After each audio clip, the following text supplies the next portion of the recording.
নমস্কার বন্ধুরা, বাসন্তী কিচেনে আপনাদের স্বাগত। আজকে আমরা একটি নতুন রেসিপি তৈরি করব, ডিমের পুর দিয়ে বেগুন ভাপা। চলো রেসিপিটা দেখে নিই। প্রথমে একটি বাটিতে 4টি ডিম নিয়ে নিয়েছি। এর মধ্যে কুচনো গাজর, কুচনো পেঁয়াজ, সামান্য লঙ্কার গুঁড়ো, সামান্য নুন দিয়ে ভালো করে ফেটিয়ে নিচ্ছি।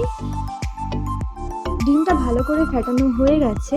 এখন ডুমো ডুমো করে বেগুন কেটে নিয়েছি। এখন এর ভিতরের অংশটা ফেলে দিচ্ছি চামচ দিয়ে কেটে। একই রকমভাবে বাদবাকি বেগুনের ভেতরের অংশগুলো ফেলে দেব। সবগুলো বেগুনের ভেতরের অংশগুলো ফেলে দিয়েছি।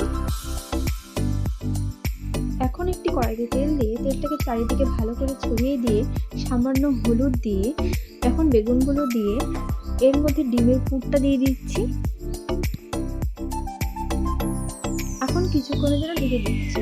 এখন ঢাকনাটা সরিয়ে দিয়ে এটাকে উল্টে পাল্টে নিচ্ছি।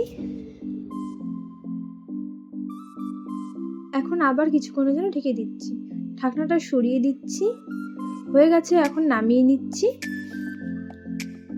সবগুলো নামিয়ে নিয়েছি। এখন ওই কড়াইতে সামান্য তেল দিয়ে, কালো জিরে দিয়ে, শুকনো লঙ্কা দিয়ে, কুচনো পেঁয়াজ দিয়ে নেড়ে চেড়ে নিচ্ছি। পেঁয়াজটা একটু ভাজা ভাজা হয়ে গেছে। এখন কুচনো ক্যাপসিকাম দিয়ে আবার নেড়ে চেড়ে নিচ্ছি। এখন লঙ্কা ও পোস্ত বাটা দিয়ে নেড়ে চেড়ে নিচ্ছি। কুচনো টমেটো দিয়ে দিচ্ছি। পেঁয়াজ ও জিরে বাটা দিয়ে নেড়ে চেড়ে নিচ্ছি।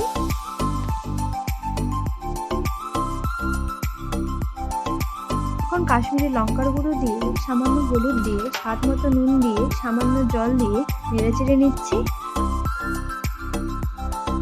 এখন ভালো করে কষিয়ে নেব।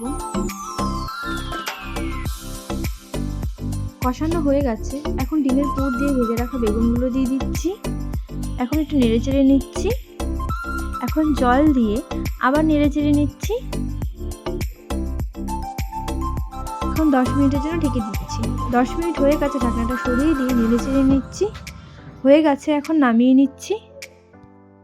ডিমের পুর দিয়ে বেগুন ভাপা তৈরি। আপনারাও বানিয়ে দেখবেন, খুবই টেস্ট খেতে। রেসিপিটা ভালো লাগলে লাইক, শেয়ার ও কমেন্ট অবশ্যই করে দেবেন। ধন্যবাদ।